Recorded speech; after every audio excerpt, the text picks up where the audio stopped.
بسم الله الرحمن الرحيم. الحمد لله الذي قدر الأمور كما يشاء ويختار.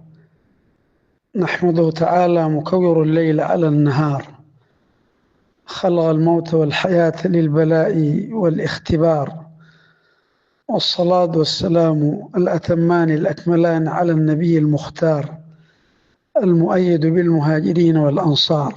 وبعد، إن العين لتدمع وإن القلب ليحزن، ولا نقول إلا ما يرضي الله، وإنا على فراقكم أحبتنا وأهلنا بغرية شكيري لمحزونون. دع الأقدار تفعل ما تشاء، وطب نفسا إذا حكم القضاء، ولا تجزع لحادثة الليالي فما لحوادث الدنيا بقاء. وكن عبدا جلدا شيمتك السماحة والوفاء، إذا ما كنت ذا قلب قنوع فأنت ومالك الدنيا سواء. ومن نزلت بساحته المنايا فلا أرض تغيه ولا سماء، وأرض الله واسعة ولكن إذا ضاق الفضاء عم القضاء. وفي الصحيحين من رواية سيدنا أبو سعيد الخدري رضي الله عنه أن النبي صلى الله عليه وسلم قال: ما يصيب المسلم من وصب ولا نصب ولا هم ولا غم ولا حزن ولا أذى، حتى الشوكة يشاكها وصبر عليها، إلا كفر الله بها من خطاياه. وفي كتاب ربنا نقرأ: وبشر الصابرين الذين إذا أصابتهم مصيبة قالوا إنا لله وإنا إليه راجعون، أولئك عليهم صلوات من ربهم ورحمة وأولئك هم المهتدون.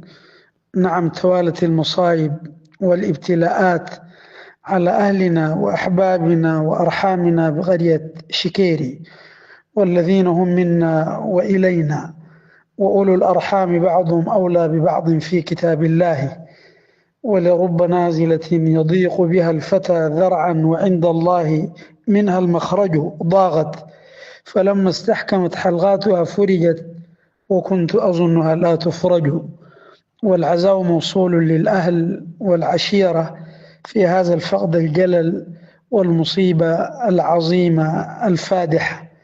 وإذا سمى الله سبحانه وتعالى الموت في كتابه المحكم مصيبة كما حكى التبيان في القرآن: فأصابتكم مصيبة الموت، أقول استفحلت هذه المصيبة وعظمت، ولكن أهلنا على قدر المسؤولية والرضا بأحكام الباري جل جلاله.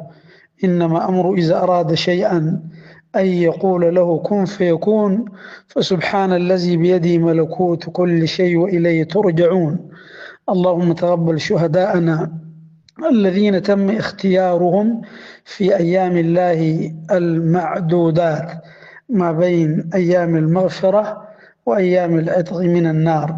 واشف الجرحى بحق سيد السادات، وعليك بالدعم الصريع، فإنهم غطوا في البلاد وأكثروا فيها الفساد، فصب اللهم عليهم سوط عذاب وأنت لهم بالمرصاد. وصل اللهم على النبي الأواب الناطق بالحق والصواب، وآخر دعوانا أن الحمد لله رب العالمين.